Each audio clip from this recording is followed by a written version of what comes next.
Success in Radio. It's all about what's next. Go to financialsurvivalnetwork.com and sign up for your free weekly newsletter. You'll also get 3 free reports. The Financial Survival Network. It's all about what's next.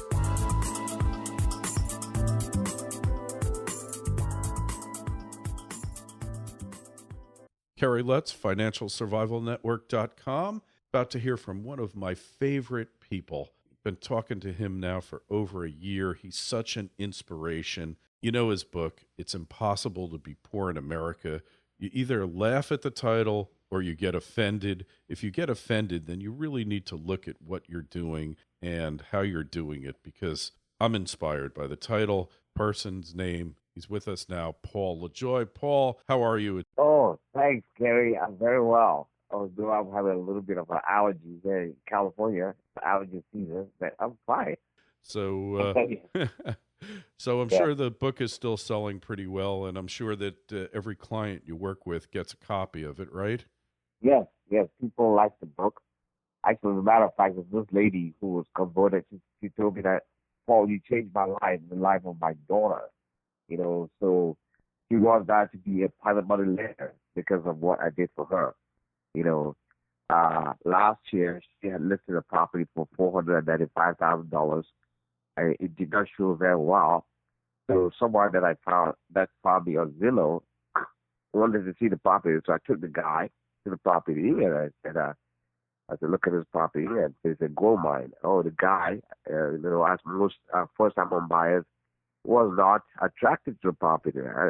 So I left my card with that lady. She called me weeks later, and she said, Paul, I want to see you.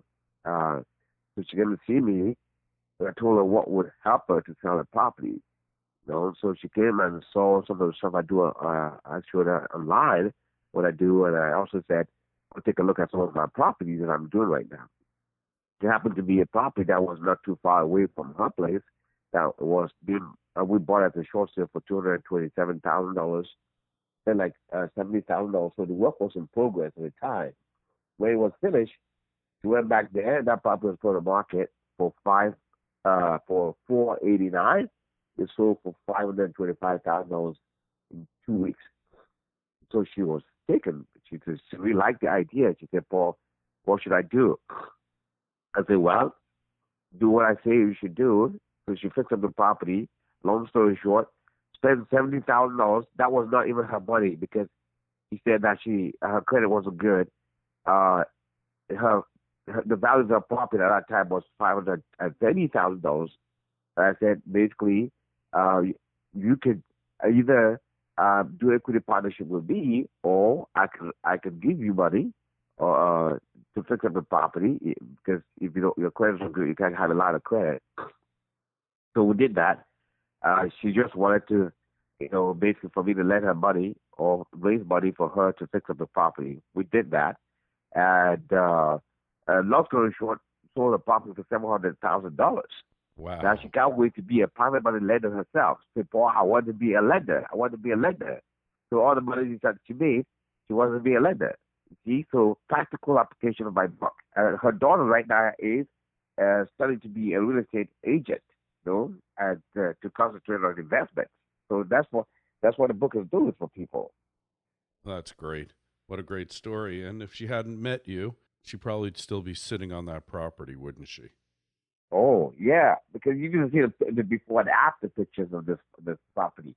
You see, the before pictures were so derelict. The only person who could buy that property would be an investor or a first-time buyer and buyer who knows what they're doing, because the property didn't look attractive. She bought the property in 1994, had not done anything to it. Yeah. And by the time I was done with it, guess what? Oh, my goodness, it looks really, really like heaven. So the difference was between that a day or hell and heaven.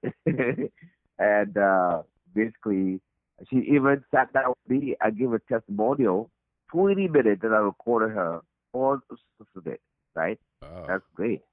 Great. Yes. Get testimonials, because when you have a success story, you always want to get a testimonial. So I've got a friend, by the way, who was living in Palo Alto, and famous person by the name of Mark Zuckerberg bought a Okay. house around the corner, and Uh-huh.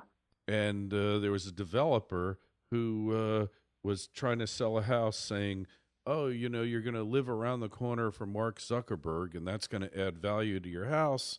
And Zuckerberg got wind of it, so Yes. he bought up. I'm trying to remember the exact amount, but he bought up four houses directly Yes. adjoining his property for a Wow. total of $30 million. Oh, And wow. my friend lived in this house. I think they lived in there. They moved from New York. I don't want to name names to respect their privacy, Yes. but they moved from New York, I believe, about 20 years ago, Uh-huh. and they paid a little bit over $1 million for the home, Yes. and they had just a few years ago redone the home, Yes. and for these four homes, Zuckerberg paid a total of $30 million. So I Yes. don't know the exact amount that they got for the home, but assume that he paid 30 million divided by four. They got Yes. somewhere around $7.5 million, and he kept coming to them saying, "I want to buy your house," and he kept upping the offer, Yes. one after the other, and finally, you know, he hit a number where they just couldn't say no anymore. And I don't know Yes. if he's knocking the house down or what he's going to do with it, Yes. but he just wanted his privacy there. And with Zuckerberg, it's never about money with the guy. I honestly Yes. believe that he couldn't care less if he had $10,000 or 10 billion. Yes. It's just about creating. The guy loves to create.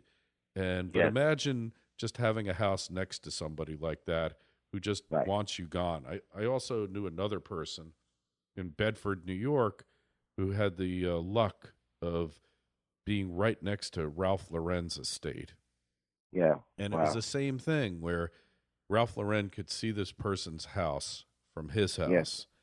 And every month he'd come by with a new offer to the Uh-huh. person saying, "I want your house. Will you take X?"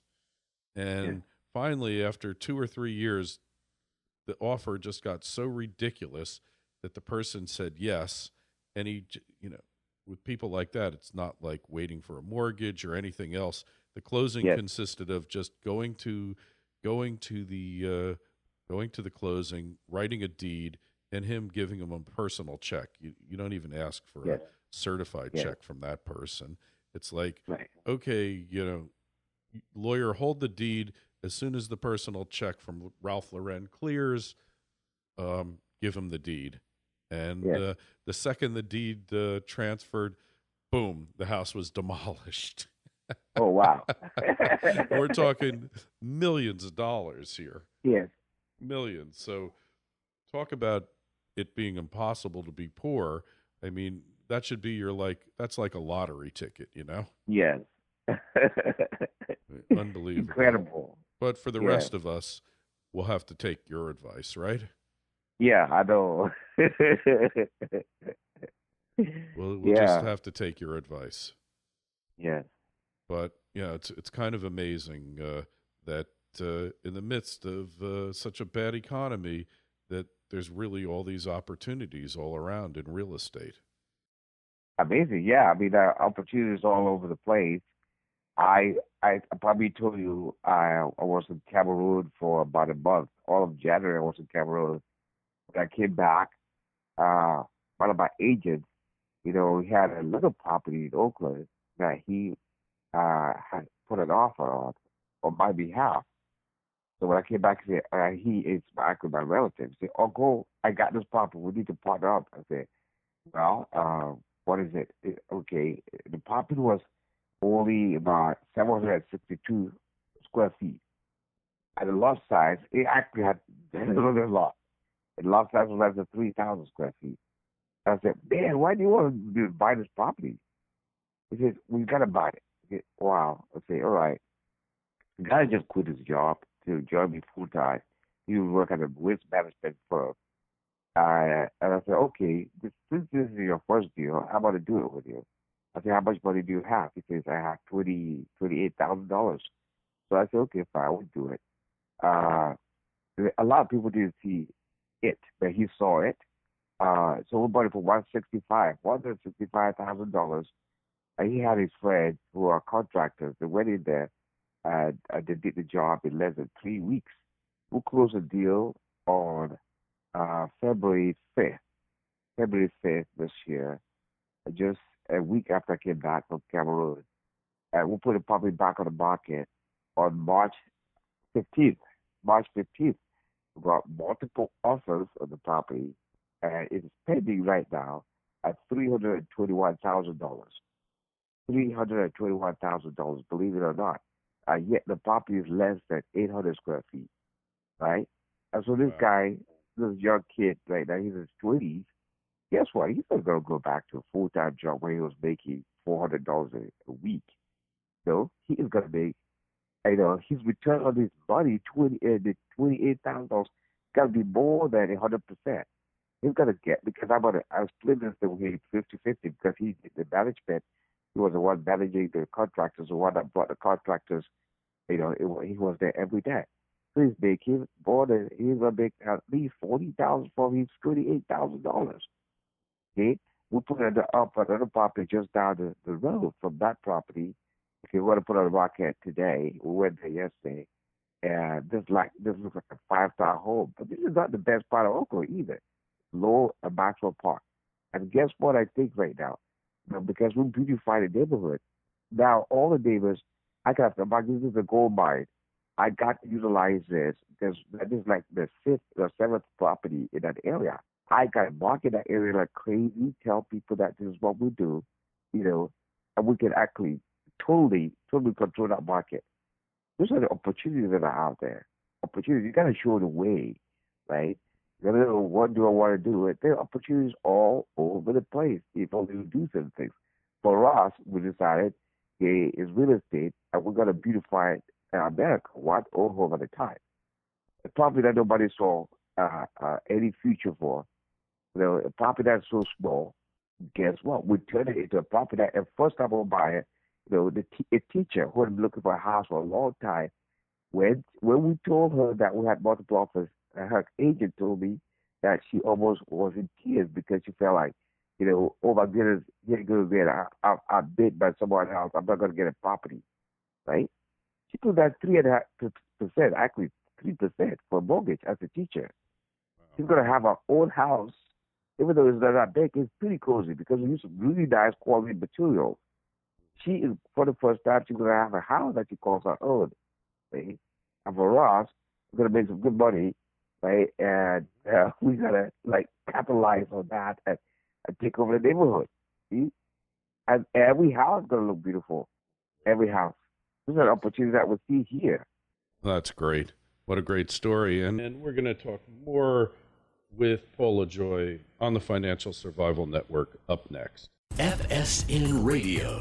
People have been using gold and silver to protect their wealth for thousands of years. Shouldn't you? That's why I go to Owings Metals. Their service is outstanding, and you can buy with complete confidence. Order today, and you'll have your metal in your hands in 10 days or less. They help take the guesswork out of the buying process, and you'll buy at the lowest possible prices. Call them today at 855-604-6343, 855-604-6343, or find them on the web at owingsmetals.com and tell them Kerry sent you. The Financial Survival Network. It's all about what's next.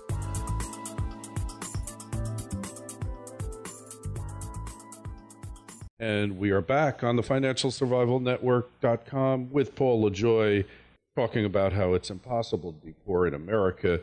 And Paul, people hear that and they get angry. And I'm sure you've encountered this. Some people do. Not everyone, obviously. What do you say to people who get angry when they hear that, saying, how can you say that? That's so unfair. People are victims of circumstance, and there's so many misfortunes, and people are victims. And what do you say to that? I mean, here you come from a whole different culture, whole different way, where people expect the government to do everything for them. You come here and you just make it. So what do you say to people like that? I would just say that they have to personalize it. Like there was, I told a story one time where the kids that I take care of are two young kids that so, early teens, and but they asked me, Uncle Paul, so what are you doing these days? And I said, I'm writing a book. There was a topic. I said, it's impossible to report America. They got really mad at me, and they wouldn't talk to me for a whole 30 minutes that we're driving to church, and they got mad. But after that, I asked them, are you poor? Are you, you, as an individual, are you poor? The thing is that people look at other people. Oh, well, how can you say that it's impossible to be poor when you see a lot of poor people? I said, well, I ask you, who's angry with me, I said, are you poor? So if you're poor, ask yourself, why are you poor? Actually, if you're angry with me, you should read the book. I really think you should read the book because I am not boasting or anything. I really want to share the ingredients of success, which are basically you're going to have a vision. If you're poor, maybe because you have a vision. You don't have a passion. You don't take action. And you're not determined. You are not disciplined. You don't have a mentor. You don't find yourself in the right environment. If you follow all these things I talk about, you will be. It is going to be impossible to support America. So there's really no reason to be angry with me because I'm just trying to help out here. That's what it is. But people are angry. They shouldn't be angry at all. They just basically have to follow. Like I have this allergy right now. Many other people have allergies today. I have to take care of my allergies. I don't have to worry about, what's going on with other people's allergies? I got to take care of my allergies, right? What's the problem? They're going to, you got an allergy? Am I going to buy Zyrtec for them? Or am I going to tell them, you go see the doctor? Or I have to go see the doctor. I call LeJoy. My nose is stuffed. I got to do something about my nose. Paul, it's like we got millions of people here in this country sitting on their butts, waiting for the government to go do something for them, waiting for the government to do this, to feed them, to clothe them, to send them to college, to change their lives, hope and change, right? Yeah. And how does that make you feel, when you see that? I mean, it's just like Cameroon, right? Yeah. I think basically the government has its own role to play. The government is there to build roads for people. Okay, of course, individuals will build roads. The government collects taxes from people and builds roads. So the government certainly has a role to play. Government can subsidize schools and stuff. But for an individual to wait for the government to spoon feed them is actually terrible. The other day, actually, as a matter of fact, we had an event over the weekend, and then one of the brothers in the church who was really vehement said, you know what? Some people pay their tithes, and then they expect at the end of the year to get a receipt from the church, and then that way they could, when they went to do their taxes, they get tax refund. And for him, he was really bad at that thing. You give it tithe, and then you asking for a receipt so they could get money from the government. And I said, what is wrong with that? Okay, so basically, what's wrong with that? Because he says you give money to God, and they expect to get money back. I said, okay, this guy obviously doesn't understand the tax law, right? He doesn't have a clue about the tax law. And this is a guy who's not working. This is a guy who's not doing anything, right?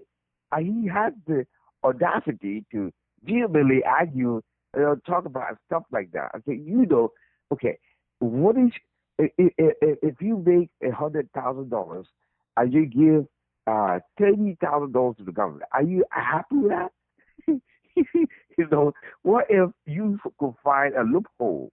Let's say now you give $10,000 to the church, and because of that, your tax you no longer your true earning was not 100,000, was 90,000 because you made $90,000. Your tax bracket goes down.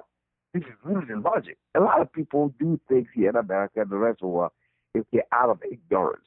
Like that guy argued for no good reason because he just doesn't know, So the government does have his role to play in people's lives, but obviously you want very little government in your life as much as possible, and I think that's what it should be.